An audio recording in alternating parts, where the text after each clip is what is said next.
We're starting. Are we rolling? Yeah, we're rolling. Right, okay. We're rolling. How you doing, audience? I'm Ignatius, and I work as a photographer for Flinch Trove. Let's pretend that we know each other. Yeah. Basically, you're a runway photographer usually. Yeah, primarily runway and fashion. Yeah, that's right. He had a shoot on just last Saturday. Asked me if I could come along. I came along, and little did I know that it was probably one of the most intense sort of photography exercises I've ever done. Last year, I got a little bit complacent and a little bit comfortable just working in a studio environment. You know, let's start 2020 a little bit different. Yeah. So we booked this really nice Airbnb close to where we live. Yeah. And it's like a converted church. And we had so many rooms to work with, and I thought, you know what, let's just get as many people as we can through the day. Let's just shoot them all together individually in groups, different outfits, change them around in different rooms using different light settings, and let's just sort of have fun with it, see what we can walk away with. Little did we know, it was non-stop shooting from about 11 a.m. to about 7 p.m. just straight. I mean, I left around 6 o'clock. Or 6, yeah. I left around 6, so he kept on shooting up.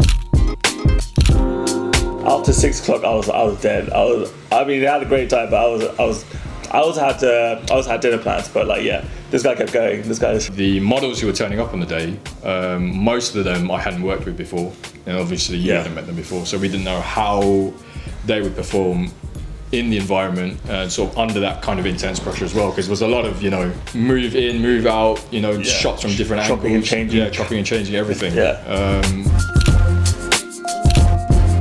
I think most of the people on the day that turned up, they automatically had this chemistry, and there was just that comfortability to work with everyone and each other and the camera as well, which is sometimes a really hard sort of thing to get right in a shoot. Honestly, I didn't realise that none of them had actually met each other beforehand. Yeah. And I asked them, like, are we all friends here? And they were like, oh yeah. And in my head I was like, oh, they actually did know each other. Yeah. So then in my head, okay, since they know each other, they're all comfortable with each other. Then I started asking them to like sort of lie on top of each other. So I was shooting with the XT3 with the 56mm lens primarily, and then I had a second XT2 there as a secondary camera shooting with the 35. As I said before, I was using the XT3, I was using the 18-55 G8, and also the 35 f2. Not to mention, we also got in front of the camera for a couple of shots as well. Yeah. That was a first for me. Was that a first? Well, it wasn't a first for me, but it had been a long time since someone took the reins and took photos of me, which was really interesting. So we were literally doing everything. We were taking pictures, modelling, and then we were helping each other with sort of lighting as well. Yeah. We were both lighting assistants for each other. What lights did you bring along? I massive. bought a Pixar Pro City 600, which in my opinion is a great light for the price point. I think you can get the manual light for about £500 with a massive softbox. I think it's about 41 inches, the biggest one, but it might have been a bit too big for the space, considering the rooms were like a studio space. I mean, I won't lie, I think the Octobox took about like half the room. But it worked. The pictures turned out absolutely just stunning. Yeah, it was really, really nice. I used a Godox V1, and I just had it on a light stand. And I did bring a softbox. I just tried to bounce off the walls, because I thought that if he had his Octobox and I had my softbox, and just maneuvering between each other would just been just a bit too much. So I just wanted to bounce off the walls and see what I could get with that, because there's a photographer who Taylor Johnson or something like that, I can't remember his name. That's what he does, he just bounces off the wall. And I do prefer the look of the Octobox, but in a sort of run and gun situation, I think it gets the job done in most cases. Like it's good enough in a lot of situations. So I personally hadn't seen that setup before, where you just sort of had it mounted on a little bracket. Bracket. And I thought that was quite cool, especially like you said, in a situation like that where it's quite narrow and we're constantly moving. It certainly does. It works better in that environment. So I definitely learned something from that day from you, just sort of seeing you use that. So did you have like a particular photo that from that day that you really, really enjoyed? Like I sort of said like, oh, yes. For me, from that day, it was with Zaki, the male model, and then the 2 female models with their backs to the camera, almost creating like this wall using their backs, and then Zaki was just center in the middle. And I think that was just a very strong shot from the day. The lighting was really nice. We had like the softbox was over them at a height, and just I think that was probably my favourite shot. What about you?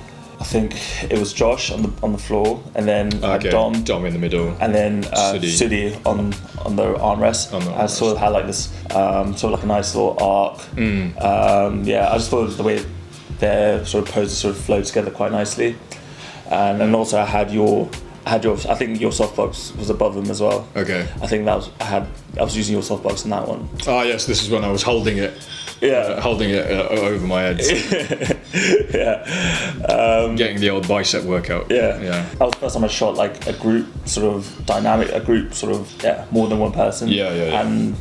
And for me that felt like, I actually tried something new and it kind of worked out. Like I felt like I had gone up a level, if so to say, you know. No.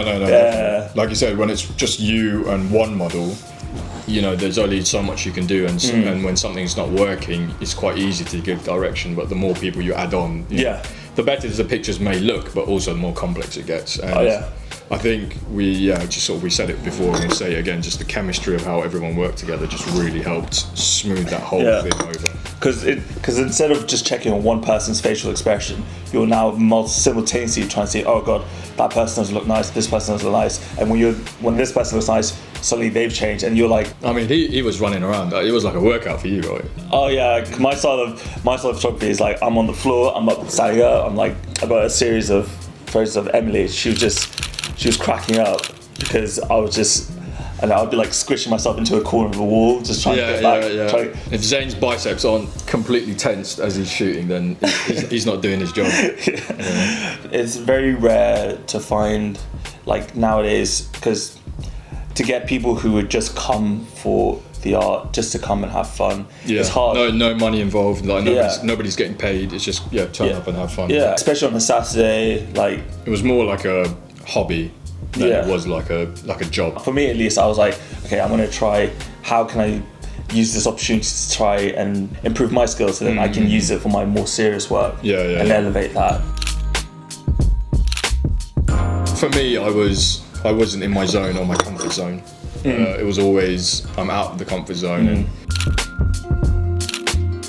And what is one thing you would change about the day, if there was anything you would change?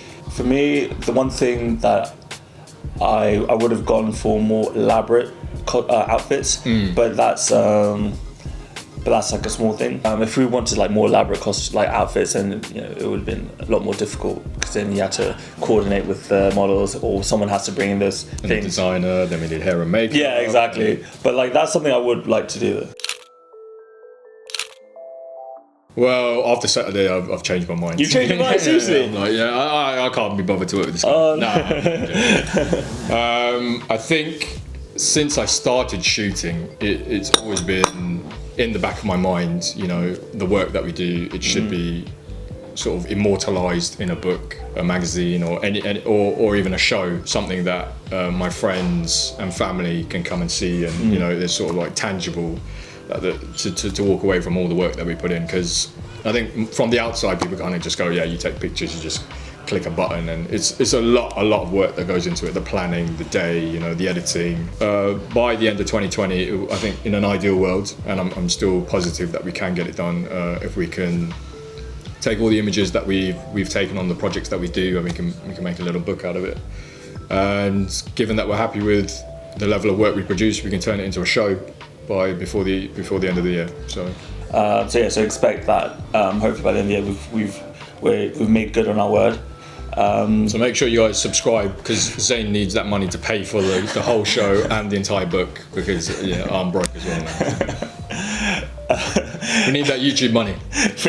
Where can they find you guys? Find you? You can find our main page at flints.trove on Instagram. You can find my personal Instagram at Ignatius. I'm sure Zain will put the link somewhere, wherever these YouTubers do it.